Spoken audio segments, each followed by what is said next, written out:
"You're being dramatic about me dancing with other guys," she said after grinding on 3 different men at the club.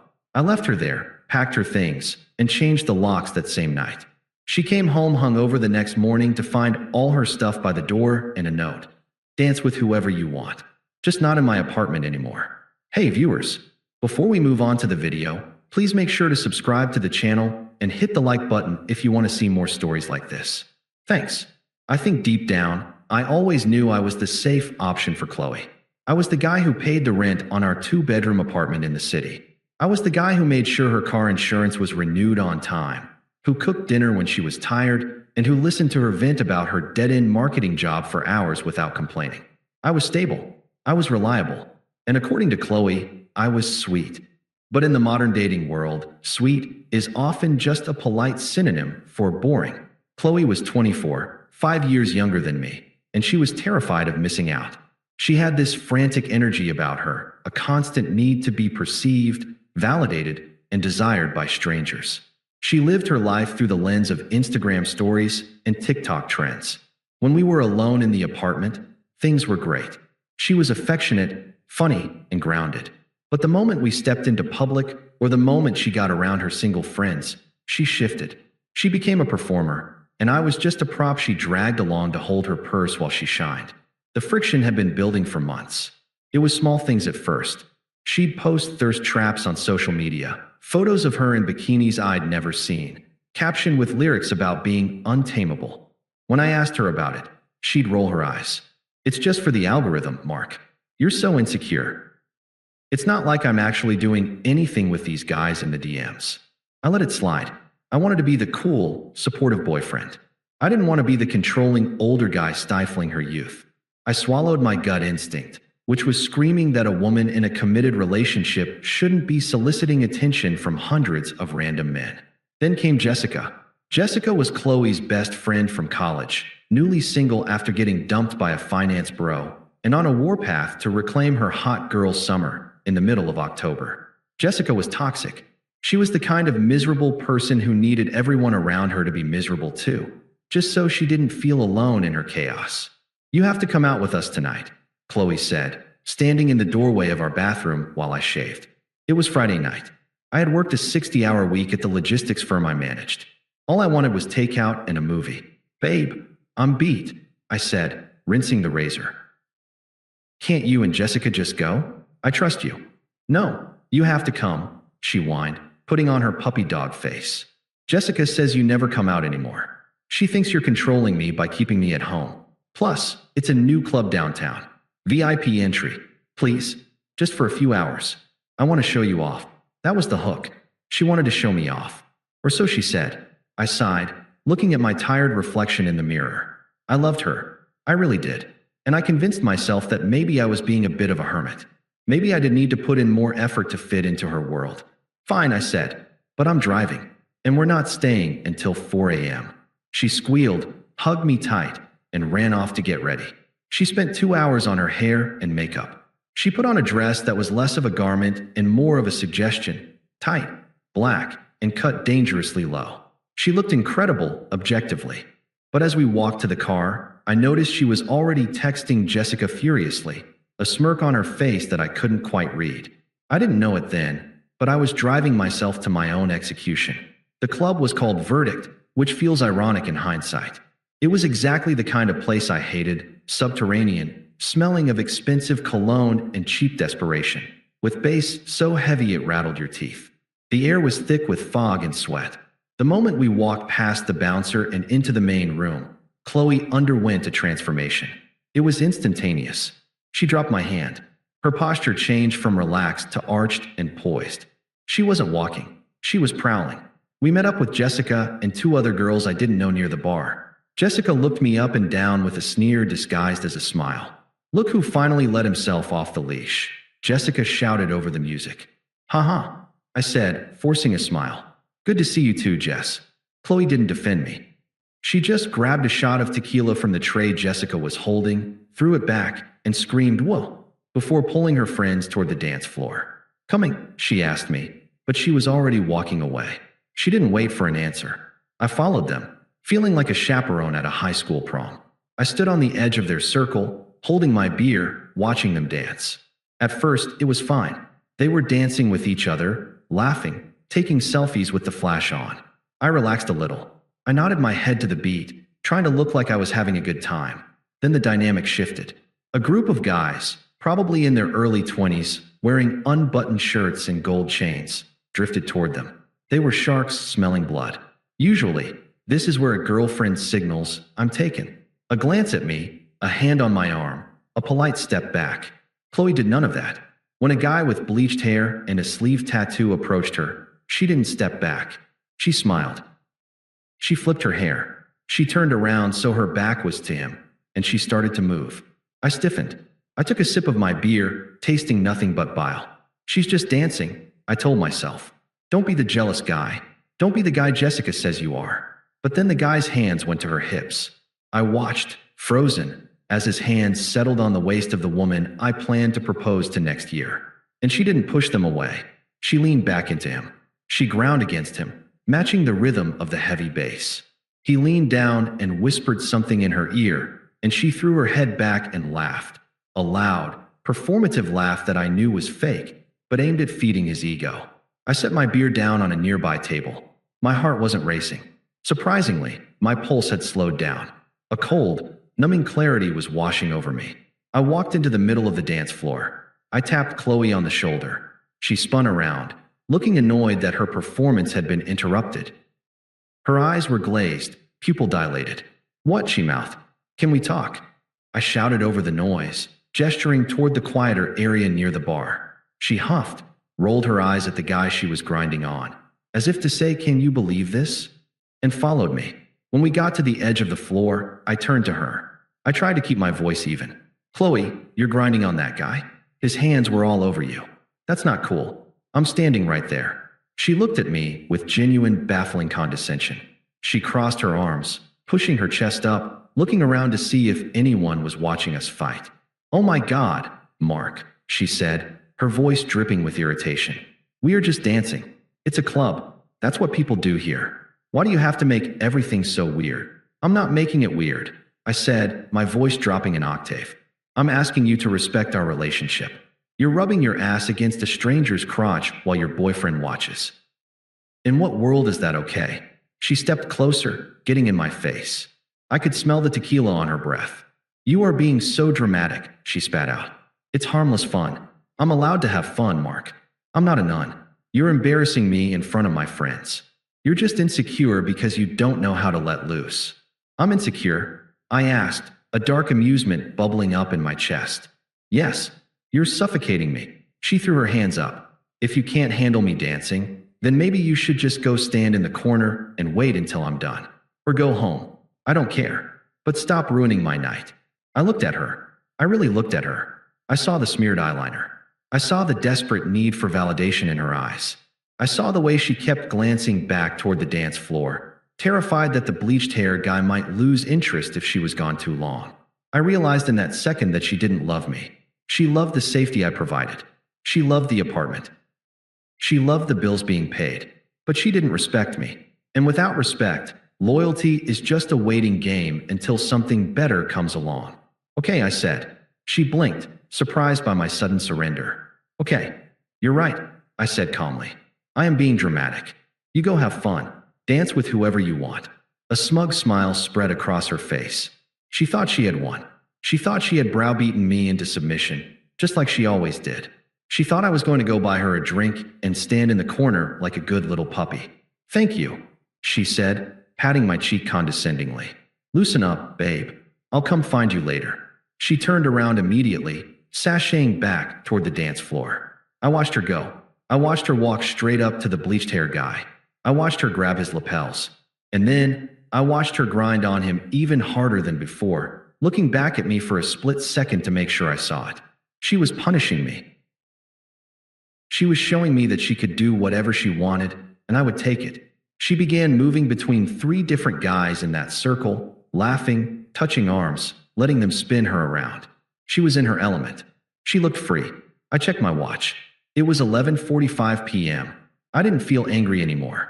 The anger had evaporated, replaced by the clinical efficiency I used at work when a contract was violated. I turned my back on her. I walked to the bar, paid my open tab, and tipped the bartender $20. I walked out the front door into the cool night air. I opened the Uber app. I didn't text her. I didn't say goodbye. I simply ceased to exist in her world. I had a busy night ahead of me. Packing up an entire apartment takes time, and I wanted to be done before the alcohol wore off. The Uber ride home was silent. I sat in the back seat, watching the city lights blur past the window. The driver asked if I'd had a good night, and I just said, yes. A clarifying one. The first thing I did was pull out my phone. I opened the location sharing app we used for safety. I swiped left on Qley's face and hit stop sharing. A small pop-up asked if I was sure. I had never been more sure of anything in my life. When I unlocked the apartment door, the silence hit me. Usually, the silence of an empty apartment made me feel lonely. It was a reminder of the hours waiting for her to come home. Tonight, it felt different. It felt like peace. It felt like I had regained territory that had been occupied by enemy forces. I didn't sit down. I didn't cry. I didn't pace the floor wondering if I was making a mistake. The adrenaline of the switch flip was still coursing through me, turning my emotions into a checklist. I went to the kitchen and grabbed a box of heavy-duty black trash bags. I started in the bathroom. Her toothbrush, her endless array of creams, the hair straightener she always left plugged in.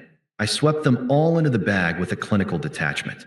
I wasn't smashing things. I was just relocating matter. I moved to the bedroom. I opened her side of the closet. I pulled clothes off hangers in armfuls, dresses, coats, the jeans she wore when she told me I was boring, the lingerie she bought but never wore for me, into the bags. Shoes were tossed in a separate box I found in the utility closet. I stripped the bed sheets. She had slept on them. I didn't want them anymore. Into the laundry chute. I'd buy new ones tomorrow. Egyptian cotton. The expensive kind she said was a waste of money. It was 12:30 a.m. when I Googled 24-hour locksmith. I found a guy with a 4.8-star rating who promised to be there in 20 minutes for a late-night emergency fee. Is it a break-in? The dispatcher asked on the phone. No, I said, staring at the growing pile of black bags in the hallway. It's a breakout. The locksmith arrived at 1 a.m. He was a burly guy named Sal. He took one look at the bags in the hallway, then looked at me. He didn't ask questions. He just nodded, a silent acknowledgement of a universal male experience. You want the deadbolt changed too? Sal asked, pulling a drill from his belt. Everything, I said. I want a key that has never existed before tonight.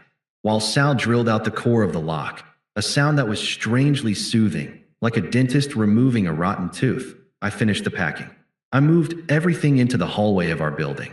It was a secure building, so her stuff wouldn't get stolen, but it was definitely humiliating.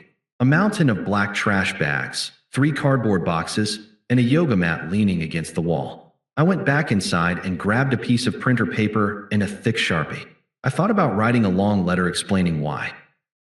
I thought about detailing every time she made me feel small, every time she compared me to her friends' exciting boyfriends. But that would imply she deserved an explanation. That would imply this was a negotiation. I wrote 2 sentences. Dance with whoever you want. Just not in my apartment anymore. I taped the note to the largest bag, right at eye level. Sal finished up. I paid him $300. He handed me 2 shiny new keys. They felt heavy in my palm. They felt like ownership. Good luck, brother, Sal said as he packed up his tools. Thanks, Sal. I think the luck just turned.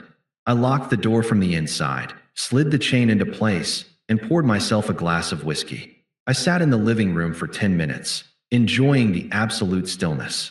No drama, no drunk texts, no waiting. I went to bed at 2 a.m. and fell asleep instantly. I woke up at 10:30 a.m. naturally. No alarm. The sun was streaming through the blinds in a way I hadn't appreciated in months. I made a pot of coffee and scrambled some eggs.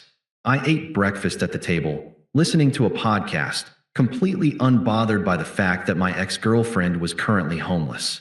At 11:15 a.m., the performance began. I heard the elevator ding in the hallway. Then, the heavy footsteps. Then, the silence. The pause where I knew she was staring at the pile of bags. Then, the sound of a key jamming into the lock. Scrape, jiggle, shove. It didn't turn. Scrape, jiggle, jiggle. What the? I heard her mumble through the door. Then came the pounding. a fist hammering against the wood. Mark, Mark, are you in there? The key isn't working. Open the door. I took a slow sip of coffee, walked to the door, and undid the deadbolt. I opened it about 4 inches, keeping the security chain taut. Qley was standing there in the harsh fluorescent light of the hallway. She looked like a wreck. Her mascara was smeared down her cheeks. Her hair was a bird's nest of tangles. And she was still wearing that black dress, which now looked cheap and wrinkled in the daylight. She smelled like stale vodka and regret. She looked at me through the crack, her eyes wide with confusion and panic. Then she gestured wildly at the bags behind her. Mark, what is this? Why are my clothes in trash bags? Is this a joke? I looked her up and down, my expression completely neutral. It's not a joke, Qley. It's a move out. A move out. She let out a hysterical, disbelief-filled laugh. Are you serious? You locked me out? I've been calling you all morning. I woke up at Jessica's and I was so worried because you just vanished. I didn't vanish, I said calmly. I left. There's a difference. You left me at the club, she shrieked, her voice cracking. Who does that? You abandoned me. You weren't abandoned, I corrected her. You were occupied. Last I saw, you had 3 guys keeping you company. I didn't want to interrupt your fun. You said I was being dramatic, remember? Her face flushed. She tried to push the door open, but the chain held firm. Mark, let me in. I feel like shit. I need a shower. We can talk about this inside. No, I said. We can't. She stared at me, the reality starting to sink in. She looked at the note taped to the bag again, reading it properly this time.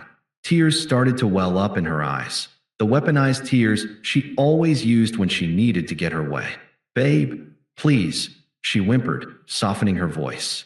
I was just drunk. I didn't mean anything by it. I was just dancing. You know I love you. Why are you doing this over one stupid night? It wasn't one night, I said. It was the disrespect. You looked me in the eye, told me I was embarrassing you, and then turned around to grind on another man.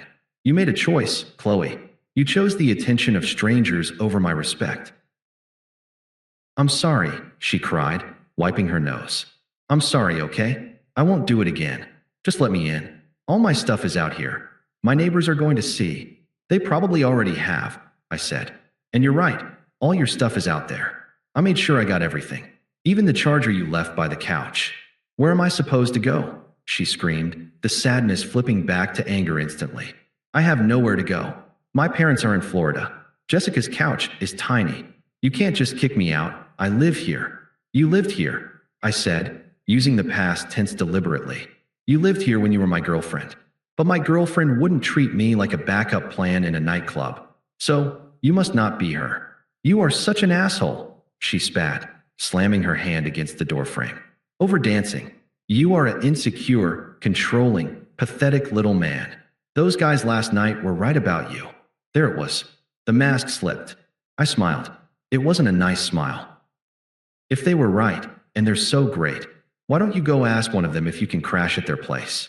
You seemed pretty comfortable with them last night. Maybe the guy with the neck tattoo has a spare room. Her mouth fell open. She didn't have a comeback for that. Goodbye, Qley, I said. Mark, wait. I shut the door. I threw the deadbolt. I listened for a moment. I heard her kick the door once. Then I heard the sound of her sliding down the wall, sobbing into the silence of the hallway. I walked back to the kitchen, poured another cup of coffee, and sat back down. The eggs were still warm, and for the first time in 2 years, I didn't have to wonder if I was enough. I knew I was. She was just no longer welcome to experience it. The fallout was immediate, but it didn't play out the way Qley expected. I learned later that she spent an hour hauling those black trash bags down to the lobby by herself, crying loudly in the hope that a neighbor would intervene and shame me into opening the door. None did. The doorman, a guy named Henry whom I tipped well every Christmas, apparently watched her struggle with a detached sympathy, held the door open for her, and wished her a good day. She ended up at Jessica's place. Of course, by that evening, the smear campaign had begun. I was sitting on my couch, reading a book in the blissful quiet, when my phone started buzzing. It was a notification from Instagram. Qley had blocked me, but she hadn't blocked my brother or our mutual friends. She posted a photo of herself, eyes red, mascara running, looking like the victim of a natural disaster. The caption read, "Thrown out on the street like garbage by the person who was supposed to love me. Narcissists always show their true colors eventually. Homeless and heartbroken, but I will rise. Broken heart hashtag survivor hashtag toxic ex. I felt a flash of irritation, but I didn't comment. I didn't text her to defend myself. I knew that in the court of public opinion, silence is often mistaken for guilt, but I also knew that engaging with crazy only makes you look crazy. The next day, the narrative started to crack. A mutual friend of ours, Dave, sent me a text. Dave had been at the club that night, on the periphery of the group. Dave saw her post. Rough stuff, man. But honestly, I saw what she was doing at verdict. I'm surprised you waited that long to bail. You good? Then, a video surfaced. One of Jessica's friends had posted a story from the club that night, tagging Qley. It was still up. I watched it through a burner account. It showed Qley on the dance floor, not just dancing, but practically climbing a guy I didn't know. She was whispering in his ear, her hand on the back of his neck, laughing in a way she hadn't laughed with me in years. I screen recorded it, just in case. But I never needed to use it. The karma that hit Qley wasn't some grand cosmic lightning bolt. It was the slow, grinding reality of adult life without a safety net. I heard through the grapevine that living with Jessica was a nightmare. Jessica was fun for a night out, but as a roommate, she was a disaster. Her apartment was a chaotic mess of dirty dishes and cat hair. There was no one to cook dinner, no one to pay for the Uber Eats, no one to fix the Wi-Fi when it went down. Qley's freedom turned out to be expensive. Without my income covering the rent and utilities, Qley was drowning. She worked a mid-level marketing job that barely covered her credit card minimums, let alone rent in the city. She tried to lean on the club guys, the ones she claimed were so much more fun than me. She went on dates, a lot of them. But the bad boys she fetishized treated her exactly how bad boys treat desperate women. They slept with her, ghosted her, or asked her to split the bill at Applebee's. The guy with the bleached hair from that night, he apparently blocked her number after she asked if she could crash at his place for a few days. She wasn't a high-value woman to them. She was just a girl with baggage and no apartment. Meanwhile, I was flourishing. It's amazing how much money and energy you save when you aren't constantly trying to fill a bucket with a hole in the bottom. I got a promotion at work. I started going to the gym at 6 a.m. because I wasn't being kept awake by late-night arguments. I reconnected with old friends I drifted away from because Qley didn't like them. I was happy, and I think that's what hurt her the most. It had been 6 weeks since the locks were changed. I was walking out of my gym on a Tuesday evening, feeling the good kind of sore. The sun was setting, casting long shadows across the parking lot. I had my headphones in, listening to a playlist that didn't include any of her favorite songs. Mark, I stopped. I knew the voice, but it sounded thinner than I remembered. Qley was leaning against the side of my car. She looked diminished. That's the only word for it. The frantic, manic energy was gone. She was wearing jeans and a hoodie, clothes that looked comfortable, but worn. She looked tired.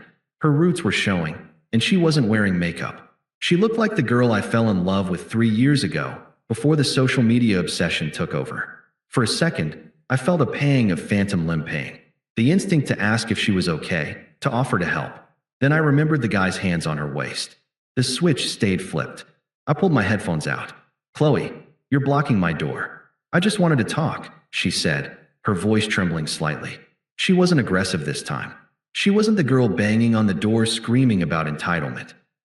She was the girl who realized she had made a catastrophic error. "There's nothing to talk about," I said, hitting the unlock button on my fob. The lights of my car flashed, illuminating her face.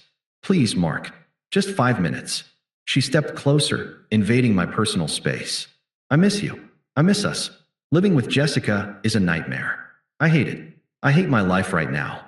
"That sounds difficult," I said, my tone flat. "But it has nothing to do with me." "How can you say that?" Tears started to spill over. "We were together for 3 years. You can't just erase that because I made one mistake. I was drunk. I was stupid. I haven't had a drink since that night. I promise." She reached out and touched my arm. Her hand felt cold. "I realized something, Mark. None of those guys compare to you. They're boys. You're a man. You took care of me. I took that for granted, and I am so sorry. I want to come home." I looked down at her hand on my arm. I didn't pull away violently. I just stepped back, causing her hand to drop into the empty air between us. You don't miss me, Qley, I said. You miss the apartment. You miss the stability. You miss having someone to clean up your messes. That's not true. I love you. No, I shook my head. You don't. Because if you loved me, you wouldn't have humiliated me to impress strangers. You called me dramatic for asking for basic respect. You told me I was embarrassing you. I looked her dead in the eyes. I wanted her to hear this. I saw you that night, Qley. I saw who you really are when you think there are no consequences. You advertised yourself to every man in that room. You put yourself on display like you were for sale. She flinched as if I'd slapped her. I was just. And the thing is, I interrupted, my voice calm and final. I don't buy products that offer free samples to everyone. I'm not interested in the clearance rack. Her mouth opened, but no sound came out. The brutality of the rejection, not out of anger, but out of value, stunned her. You wanted the exciting life? I said, opening my car door. You wanted the club. You wanted the guys who didn't play it safe. Now you have them. You got exactly what you asked for. Mark, please, she whispered, a desperate, broken sound. I have no one. I got into the driver's seat. I looked at her through the open window one last time. You have yourself, I said. That's what you always wanted to focus on anyway. I closed the door. I started the engine. I didn't look in the rearview mirror as I drove away. I didn't need to see her standing alone in the parking lot to know she was crying. I turned my music back up. I had a steak waiting in the fridge and a quiet, empty apartment to cook it in. It was going to be a great night. Thanks for watching. Make sure to subscribe to the channel and hit the like button. What do you think about this story? Share it in the comments.